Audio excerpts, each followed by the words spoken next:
क्या कहेंगे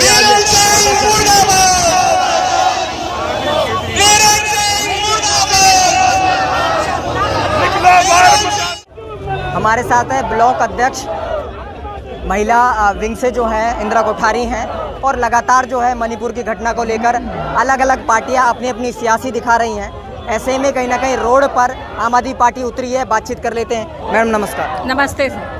क्या कहेंगी, आज रोड पर उतरी हैं, मणिपुर लगातार जो है जल रहा है, लेकिन पीएम मोदी ने कहा है कि उन पर कार्रवाई होगी। पीएम मोदी ने सर अब 2.5 महीने बाद कहा है कार्रवाई होगी। मेरे लिए तो शर्म से डूब मरने की बात यह है कि शायद ये तथ्य अभी लोगों को पता ही नहीं है कि जो 2 महिलाओं के साथ दुराचार हुआ, उनको जिस अवस्था में घुमाया गया, उनमें से एक हमारे भारतीय फौज के सेवानिवृत्त अधिकारी की पत्नी थी, जो कि असम रेजिमेंट में सूबेदार के पद से रिटायर हुए हैं, जो कारगिल युद्ध के सहभागी रहे हैं, जो श्रीलंका में शांति रक्षक सेना में भी सहभागी रहे हैं। जब उनकी आंखों के सामने ये कृत्य हुआ होगा तो क्या आप मुझे बता सकते हो कि उन पे क्या बीती होगी, जिसकी वजह से, जिन सेनाओं के फौजियों की वजह से हम शांति की नींद, चैन की नींद सोते हैं। जब उनके घर, उनकी पत्नी और उनके साथी सुरक्षित नहीं है तो आप हमारे बारे में क्या सोच सकते हैं।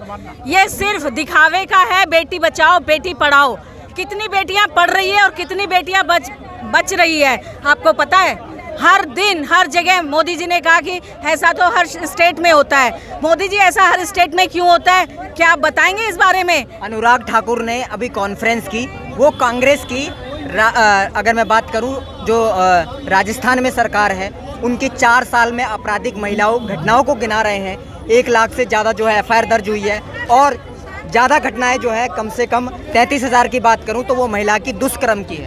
सर, मैं आपको जो ये गणना आप बता रहे हैं इसके बारे में मैं एक ही बात बोलूँगी कि जब घर में आग लगती है तो घर का बंदा उस आग को बुझाने की कोशिश करता है या दुनिया की आग गिनवाता है कि वहाँ भी आग लग गई, वहाँ भी आग लग गई, वहाँ भी आग लग गई। जब इनकी डबल इंजन सरकार है तो ये क्यों नहीं वहाँ पे काबू पा सके, और काबू नहीं पा सके तो डिक्लेयर करवाते राष्ट्रपति शासन। किसी ने इनको रोका नहीं था ना। हर जगह तो ये अपोज में, मतलब मेरे ख्याल से तो ये खुद जब विपक्ष कोई कार्रवाई करता है तो ये आगे आके खड़े हो जाते हैं। क्या इन्हें मणिपुर धधकता हुआ नहीं दिख रहा? आज 3 महीने से मणिपुर धधक रहा है और उसे कौन धधका रहा है? इन्हीं के 8 विधायक जो कि चुने हुए हैं। वो विधायक कौन है? मैं आपको बताऊं कि ये जो केकी जाती है, ये म्यांमार से, वर्मा से आई हुई जाती है, जो यहाँ पर आकर उनके ऊपर जुल्म ढाल रही है, जिसमें पुलिस और प्रशासन दोनों की मिली भगत है, क्योंकि ये भी उन आदिवासियों को अपने हवस का शिकार बनाते रहते हैं। इसलिए 2 जाति हैं वहाँ पर, और एक जाति की संख्या बात करूँ, परसेंटेज की बात करूँ तो एक की 40% है और एक की 60% है। और कुकी जाति है, उनकी संख्या कम है क्योंकि वो ईसाई समुदाय से आते हैं। और दूसरे की बात करूँ तो वो हिंदू के समुदाय से आते हैं। हिंदू भी है सर, वहाँ जैन भी है। वहाँ जो 60% आप बता रहे हो ना, उसमें कई प्रजातियां वहाँ रहती हैं। लेकिन जो आप कुकी समुदाय की बात कर रहे हो, ये वर्मा से, म्यांमार से आया हुआ समुदाय है, जो पहाड़ी क्षेत्र से आके वहाँ बसा है और जो ये हम लोगों पे अत्याचार कर रहा है। जैसे कि आप देखते होंगे कि दूसरे देश से आए हुए लोग अपना कब्जा जमाना चाहते हैं, तो क्यों नहीं सरकार इनके विरुद्ध संज्ञान नहीं लेती? क्यों? क्योंकि वो वोट बैंक है। जो वहाँ के मुख्यमंत्री हैं, उनका तो बयान है कि 600 से 6000 से ज़्यादा FIR दर्ज है। किस किस पे कार्रवाई सर, ऐसी FIR का क्या फायदा? ऐसी FIRों का क्या फायदा जिन पे कार्रवाई नहीं हो? मैं तो कहती हूँ सीधे उनको फांसी के तख्ते पे लटकाओ ना।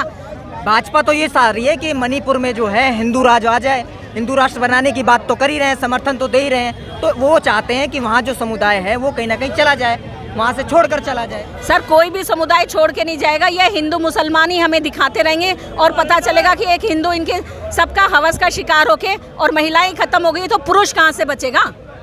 ये पुरुष कहाँ से आएंगे? मुझे ये भी तो समझा दीजिए आप।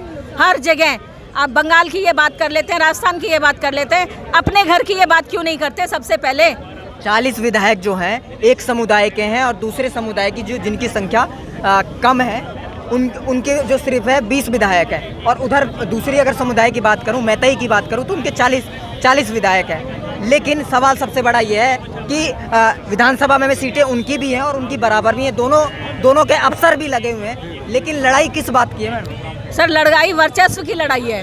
केकी समुदाय वहाँ पे वर्चस्व जमाना चाहता है और वो साम दाम दंड भेद हर तरीके से एक डर पैदा करना चाहता है, ताकि लोगों में डर होगा। वो आप देख नहीं रहे कि सरेआम महिलाओं को घर से निकाला जा रहा है, उनके साथ रेप कर दिया जाता है और उनकी हत्याएं कर दी जाती है। ऐसे 2 केस हमारे संज्ञान में आ गए तो इतनी जनता भड़क रही है। आप सोचो जब पूरे मणिपुर के वीडियो इस तरह धीरे धीरे वायरल होंगे तो क्या होगा, पूरा हिंदुस्तान जलेगा। केंद्रीय मंत्री जो हैं वो तो बिहार को गिना रहे हैं, वो तो राजस्थान को गिना रहे हैं। सर मैं आपसे यही बात तो कहना चाह रही हूँ कि जब घर में आग लगती है तो आप पहले घर की आग बुझाएंगे कि दूसरे देश के प्रदेशों की उसको गिनाएंगे कि वहाँ भी आग लग गई, वहाँ भी आग लग गई, वहाँ भी आग लग गई। मतलब साफ तौर पर जो है ये घटना घटी है वो बीजेपी को दोषी मानते हैं आप? बिल्कुल 100% दोषी है। उन्हें उसी दिन उनको अरेस्ट करवाना चाहिए था। और कानूनी कार्रवाई क्यों, जब सबके समक्ष ऐसा हुआ है। सर एक विक्टिम यहाँ न्याय मांगते मांगते मर जाता है और एक केस यहाँ पे 20-20 साल 25-25 साल तक ऐशो आराम की जिंदगी जीता है। तो ऐसे में जब अमित शाह जी का ये कर्तव्य बनता था कि वे तुरंत कार्रवाई करते और उनको अरेस्ट करवाते और उन्हें फांसी पे लटकवाते, जैसे कि वहाँ का समुदाय डिमांड कर रहा है और पूरा भारत डिमांड कर रहा है।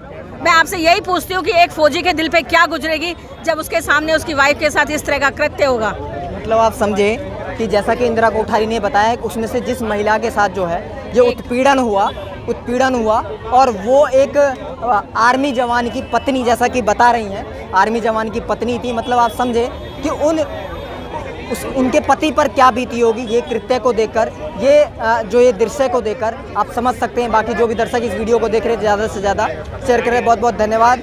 ऐसी तमाम खबरों से आपको जोड़ेंगे।